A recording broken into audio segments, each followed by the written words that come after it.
Salut, c'est Marc, j'espère que tu vas bien. Aujourd'hui, on va parler de l'articulation de l'épaule et plus précisément d'une blessure, le conflit sous-acromial.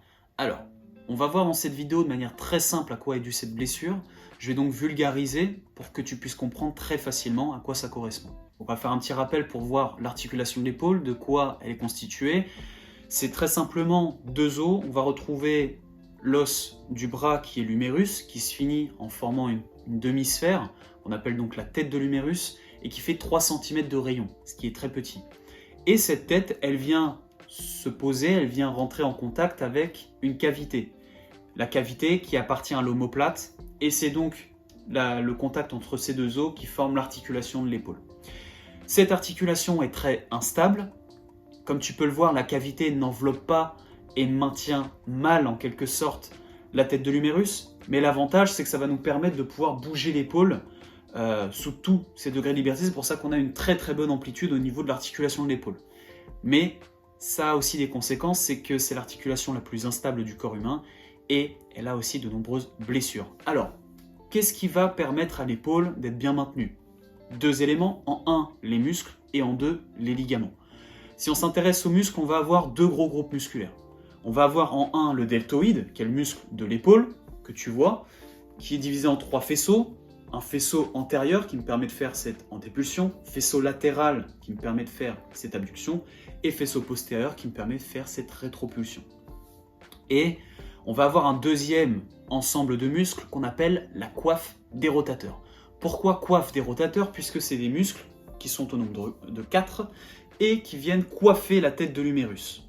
Tout simplement, avec leur terminaison tendineuse, ils viennent envelopper la tête de l'humérus. C'est pour ça qu'on appelle coiffe et des rotateurs, puisqu'ils interviennent sur la rotation externe et interne de l'épaule. Les muscles de la coiffe des rotateurs sont au nombre de 4, comme je te l'ai dit. On va retrouver le subscapulaire qui est sur la face antérieure, donc devant, situé sous tes pectoraux, et qui vient s'insérer sur l'humérus.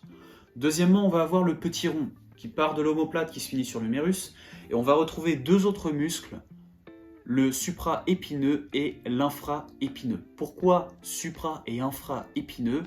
Parce qu'au niveau de ton omoplate, à l'arrière, on a une épine. En fait, c'est toute une épine qui vient diviser en une partie supérieure et inférieure ton omoplate. Partie supérieure, supra-épineux, partie inférieure, infra-épineux. Et l'épine, elle se prolonge en formant un petit plateau osseux qu'on appelle acromion. Et là, c'est intéressant, on va surtout retenir que l'épine, elle se prolonge et qu'elle se termine sur l'acromion, puisque c'est surtout à cause de ça qu'on peut avoir le conflit sous-acromial. Et concernant les ligaments, on va en citer qu'un seul, le ligament coraco-acromial, puisque c'est celui qui va nous intéresser. Le ligament coraco-acromial, il part donc de l'acromion, le fameux plateau osseux, et il se termine sur le processus coracoïde. Et bref, on a déjà tout ce qu'il nous faut pour la vidéo, ça sert à rien de rentrer plus dans les détails. Et donc de ce constat, on peut voir qu'il est très important de renforcer les muscles qui enveloppent notre articulation, le deltoïde et la coiffe des rotateurs. Qu'est-ce que le conflit sous-acromial? Une fois qu'on a vu tout ça, alors le conflit sous-acromial, conflit, c'est qu'il y a opposition entre deux choses, un conflit sous-acromial en dessous de l'acromion, l'acromion qui est le petit plateau osseux. Et en fait, qu'est-ce qui se passe? Il y a l'humérus qui est ici, la cavité glénoïdale de la scapula, donc de l'omoplate qui est là. Quand je viens lever mon bras, et bien là, mon humérus vient basculer vers le haut, et il se peut que l'acromion vienne frotter, vienne bloquer en quelque sorte l'élévation du bras, ce qui provoque ce qu'on appelle le conflit sous-acromial. Sous-acromial parce qu'en fait, en dessous de l'acromion, on va retrouver des tissus. Et au niveau des tissus, ça peut faire pression. Il se peut que l'acromion fasse pression sur deux types de tissus. En un, une bourse, c'est un petit coussin qui nous permet d'avoir une bonne proprioception, puisqu'il intervient justement dans la perception au niveau de l'épaule. Et deuxièmement, il est sensible à la douleur. Et on va avoir un deuxième type de tissu qui est un tendon, et c'est le tendon du supra-épineux. Le muscle qui est situé au-dessus de l'épine vient se prolonger et se terminer sur l'humérus, mais il passe pile poil au niveau du frottement entre l'acromion et l'humérus. Et donc ce qui se passe, c'est qu'à répétition, tu peux mettre des contraintes, tu peux faire pression et ça provoque des douleurs. Alors, tu as peut-être déjà entendu, j'ai la tendinite de la coiffe des rotateurs. J'ai une douleur sur la coiffe des rotateurs. En fait, le conflit sous-acromial est responsable à 95% des blessures au niveau de la coiffe des rotateurs. C'est le tendon du supraépineux qui est principalement impacté sur la coiffe des rotateurs. Quand on dit généralement j'ai une douleur, j'ai une blessure au niveau de la coiffe des rotateurs, c'est généralement le supraépineux qui est impacté.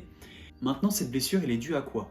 Parce que tu vas me dire, bon bah Marc, moi, j'ai pas de problème, je suis habitué à m'entraîner, à faire des élévations, tout ça, j'ai pas de problème. Cette blessure, elle est due donc soit à un manque de récupération, ce qui provoque une tendinite. Et oui, parce que si tu sursollicites le tendon et que tu manques de récupération, il y a le processus inflammatoire. Deuxièmement, on va avoir la génétique. Et oui, et donc là, je te renvoie à la vidéo que j'ai faite sur le tirage nuque. On est tous différents, on a une conception au niveau de l'ossature, musculaire, tendineux, différent. Et là, l'exemple est concret puisque ton acromion, le petit plateau osseux, il a la possibilité d'être plat. Donc dans ce cas de figure-là, il n'y a pas de problème. Quand l'articulation de l'épaule, surtout sur une élévation, il n'y a pas de frottement. Par contre, l'acromion, il peut être un peu penché, il peut avoir une concavité. Donc là, on a un peu moins d'amplitude, ça peut frotter plus rapidement. Ou troisièmement, il peut être directement crochu. Donc ton acromion, en fait, vient basculer vers l'avant. Et là, en l'occurrence, s'il est crochu, c'est pareil. Tu as encore moins d'amplitude que s'il était plat. Et tu augmentes, encore une fois de plus, les risques de blessure. Mais ça, on n'y peut rien, c'est la génétique qui nous l'impose. Par contre, ce qu'on peut faire, c'est renforcer la rotation externe au niveau des muscles de la coiffe des rotateurs, puisque ça, c'est le troisième facteur de blessure. Si les muscles de la coiffe des rotateurs sont trop faibles, eh bien c'est le fameux ligament dont je t'ai parlé, le ligament coraco-acromial, qui prend toute la charge. Et ce qu'il vient faire, c'est qu'il vient tirer sur l'acromion et il peut potentiellement le déformer. Et donc, si ce fameux ligament vient tirer l'acromion, il peut potentiellement le déformer, basculer un peu ton omoplate et par conséquent, tu as moins d'amplitude. On en revient au deuxième facteur qui est génétique. Voilà. Quatrièmement, tu peux avoir ce qu'on appelle un ostéophyte. C'est une petite croissance osseuse. Là, c'est la faute à pas de chance. C'est en fait un bout d'os qui a poussé. Ouais, ça existe. Tu peux avoir un petit bout d'os qui vient pousser, qui donc par conséquent vient gêner l'articulation. Ça vient frotter. Moi, j'en ai eu en l'occurrence sur un doigt. J'ai une petite boule osseuse au niveau d'une phalange. Tu peux en avoir un peu partout et ça prévient comme ça. Enfin, ça arrive comme ça sans prévenir. Je veux dire, c'est la génétique, c'est comme ça et puis on n'y peut rien. Maintenant, on peut quand même limiter grandement le risque en renforçant principalement les muscles de la coiffe des rotateurs qui potentiellement limiteront les inflammations, qui vont limiter les répercussions sur les ligaments, comme je t'ai expliqué. Et deuxièmement, tu vas pouvoir aussi avoir une épaule saine, en quelque sorte, qui sera stable et c'est pas l'articulation qui prendra. Puisque ça, je l'avais déjà expliqué, mais le rôle du muscle, c'est aussi d'absorber les chocs. C'est d'absorber les chocs pour limiter les contraintes articulaires. J'en ai fini pour cette vidéo. Si ça t'a plu, n'hésite pas à me le faire savoir à travers l'espace commentaire, à me dire si justement ce genre de vidéo te plaît et que tu souhaites en savoir d'autres. J'ai déjà des petites idées en tête. Et puis, si tu as des questions, n'hésite surtout pas.